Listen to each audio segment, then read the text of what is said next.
ده ایرشا که به درونان ده لأردنه لنزدیکی سینور سوری سه سرباز امریکی هاتن کشتن 34 سربازی بریندار بون برینا هنه کانجوان گرانه. جون کربی بردفت که انجمن آسایش اجتماعی امریکا دبیجه چکدارین سر به ایران و او ایرش پیک آنینه. ایران آلیکاری آوان گروپان دکه لگورگوتناوی چک و زانیاریان ده چکداران لأونا خازن شر ایرانی بکن کربی دبیجه. هر وها گوت لگوری زانیارین دست پیک حزب الله او ایرش پیک آنیه. کربی اشکره کرد که او برسوا ایرشا لسر هیزن امریکی لأردنه بدن لنگود و برسوا وان چاوابه.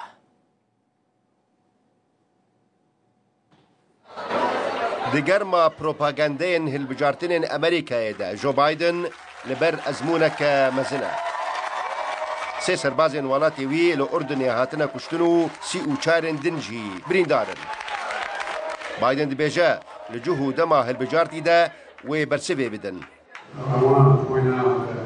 از دخوازم آماجهی پی بدم که ما شبکه زحمت لروجلات ناوین در باز کرد. ما سه کسین بیرک ده ایرشه که ده بوسر بنکین خواه جدستان. دخواز جوا دکم که دقیقه که بیدنگی لسر جان سربازن کشتی راوستن دوی ام برسوی بدن. ایریش بوسر بنکه که بچوک آهزن امریکای بناوی تاور 22 لباکور روجلات اردنی هاتیه کرن. و تنه 20 کیلومتره جبنکه سربازی یا تنفی لسوریه دوره. مدیا امریکای بیجه دما ایریش هاتیه کرن سرباز دخوی دبونو بنکه بدرونه هاتیه آرمانج کرن. جحفده جوتمها بوری با 106 ایریش جعالی گروپین چکدار این نزیکی ایرانه با بو سر هیزن امریکای لعراق و سوریه هاتنه کرن.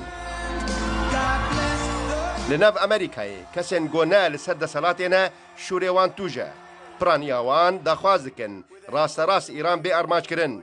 لناف وان ده دونالد ترامپ هفریک دجوار ای بایدن و لسر حساب خواه یه سردس دبیجه.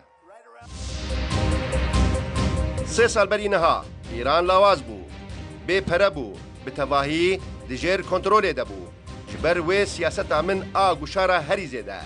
رژیم ایرانه $2 به دست ندکتن بده تیرورست نزیکی خواه. پشتره جو بایدن هاتو به $میلیاران دانه ایرانه.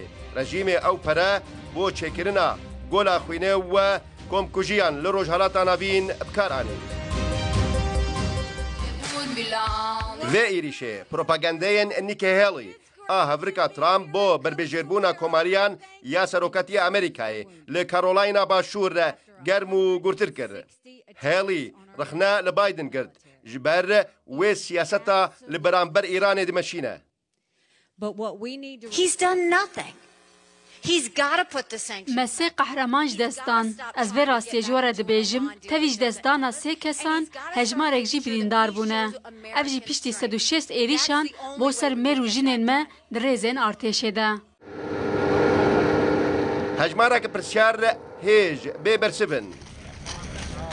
که اف ایریش کریه جکو دریوا هاتیه کرن جو بایدن کنگی برسوی ده دو ارتشاوی کنگی و کدک آرمانج. لسر پرسا ایرشا به درونان لدجی هیزن امریکی لأردنه و کشتنا 3 سربازین امریکا فرماندار گشتی اسد مظلوم عبدی او ایرش شرمزار کرد و سرساغی مالباتین سربازین امریکیین کشتی را خواست. مظلوم عبدی جاره کدن تکس کرد قوی هفکاری آوان و هیزن هف پیمانان دشر لدجی داعش دا بردوام بکه و اوی ری ندن که آرامیا نافچه پیک بچه شر دا نافورا هیزن حسده و هف پیمانان دا لدجی داعشه به هفکاری تکرن و هر دمیجی هم امریکا هم جی حسده تکذیر سروی دا یکی دکن که او لدجی داعشه هف پیمانین هفن.